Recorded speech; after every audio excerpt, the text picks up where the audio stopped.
Last November, 1,000-day-old chicks arrived my farm in Cameroon. And the crazy part is, I was here in the US trying to manage the whole thing through WhatsApp. I still haven't seen the farm in person since those chicks arrived, not one. But somehow today, the birds are laying around 75% and it's still climbing. So I figured it was finally time to explain how this whole thing actually happened. Because from the outside, it probably looks random. Like one day I just woke up and started a poultry farm. That is not what happened. There were scams before this, bad investments, construction problems, people trying to overcharge us, birds died, family drama over land, and a lot happened before we got here. So yeah, this is basically the real story. Before the chickens, I spent a few years chasing fast money online. Crypto, random investments, make money quick type stuff. And honestly, I lost money almost every single time. At some point, I started noticing something. The people online making the most noise usually looked rich, but the people quietly running actual businesses look exhausted. Then I started watching poultry farmers, along with other farmers too, but mostly poultry. And nobody looked glamorous. Nobody was selling a dream. Nobody was giving high hopes. Most of them looked stressed, tired, and most of all, sweating somewhere in a chicken house talking about feed prices. And weirdly, that made me trust it even more. Because real businesses usually look harder than Instagram makes them seem. At that time, I didn't even have land yet. No bird, no coop, nothing. Just internet access and too much curiosity. And honestly, I got obsessed with poultry for like a year. I was watching random Ugandan farmers with 300 views explaining ventilation better than business podcasts. I joined WhatsApp and Facebook groups even though I didn't own a single bird. People were arguing about feed, vaccines, mortality, and after a while, you start realizing poultry is just a system. Tiny mistakes become expensive very fast, especially at scale. So before the farm even existed, I already had spreadsheets, feed projections, mortality estimates, brooding plant, construction ideas. I had it all, which looking back was probably slightly insane. But honestly, I think that preparation saved us later. Because once the farm finally started, things moved fast. Problems came quickly, decisions also came quickly. And if we had started learning from zero at that point, I honestly think the farm would have collapsed early. Now this next part, this is where things started getting messy. At first, we tried saving money by building on family land. Yeah, if you're from Africa, you know how that is. And in the beginning, everybody agreed. Everything sounded so fine. So we started spending real money, materials, workers. We did it all. We cleared the land.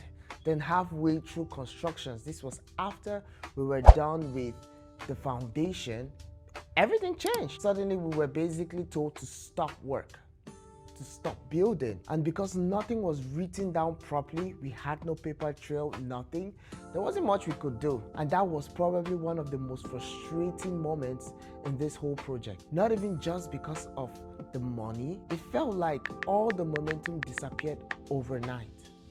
For a while, we genuinely didn't know if the project was done or if it was going to continue. But eventually, we made the decision to just restart properly and buy our own land. It delayed everything. It cost more money, definitely. It killed the momentum for a bit.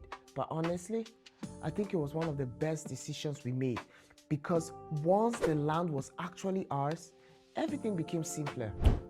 Once construction started again, that's when I started understanding how difficult remote management actually is, especially in Africa, if you know what I mean.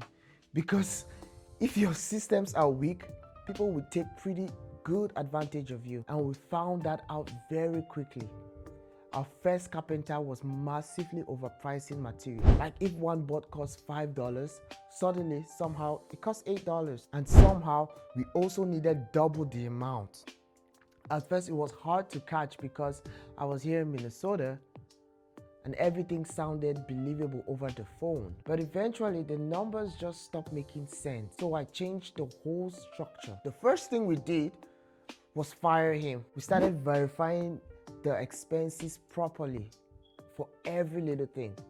And honestly, one of the smartest decisions that I made was putting my mom in charge locally, because the moment she became project manager, people suddenly became a lot more honest.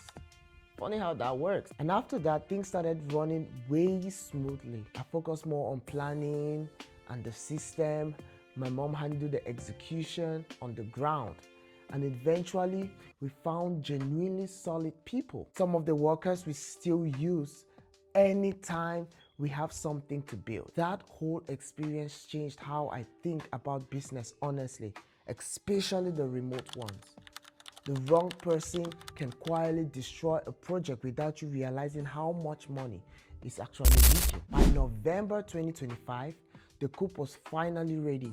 So we ordered our first 1,000 chicks, and almost immediately chaos started. The first problem happened during delivery. At the time, everybody thought all 1,000 birds arrived. People counted quickly, birds were moving everywhere. It was so chaotic. Everyone was focusing on unloading. So we actually trusted the count, which turned out to be a very big mistake, because months later, the numbers started looking strange. Feed consumption wasn't matching projections. Production's numbers fell off. Something wasn't adding up. So eventually, we did a much more careful count and realized we had fewer birds than we originally thought. And the crazy thing is, small mistakes like that follow you for months in poultry farming. Then, since this was our first batch, we had brooding issues, temperature problems, bird not eating properly, random mortality. And I'm here in Minnesota trying to diagnose chicken problems through WhatsApp voice notes and blurry photos. That part was one of the most stressful I went through, honestly, because chickens, they decline fast.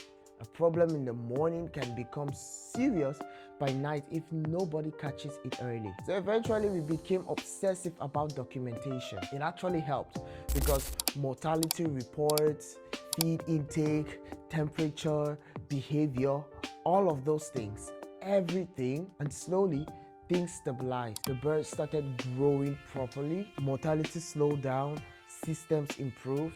Then around month 5, the eggs finally started coming. I was so happy about that. And today, the farm is sitting at around 75% and it's still improving. And now we're already planning for expansion, which honestly is crazy to think about, considering how chaotic the beginning was.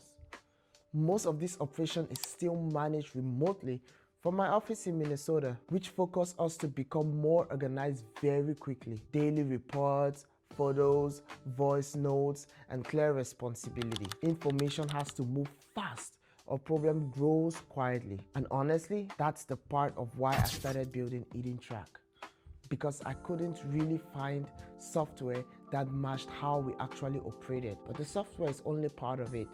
The real thing is the system behind the farm. So yeah, that's what this channel is. Building a real poultry farm in Cameroon while figuring things out publicly. The good decisions, the expensive mistakes, the systems that actually works, the stuff nobody really talks about. There are a lot of stories behind this farm that deserve their own video. How much this actually costs, why we're moving away from deep litter or using a hybrid method, remote management, hiring mistakes, expansion plans, what I'll do differently right now. I just want this channel to stay honest because I think people are tired of fake entrepreneur content.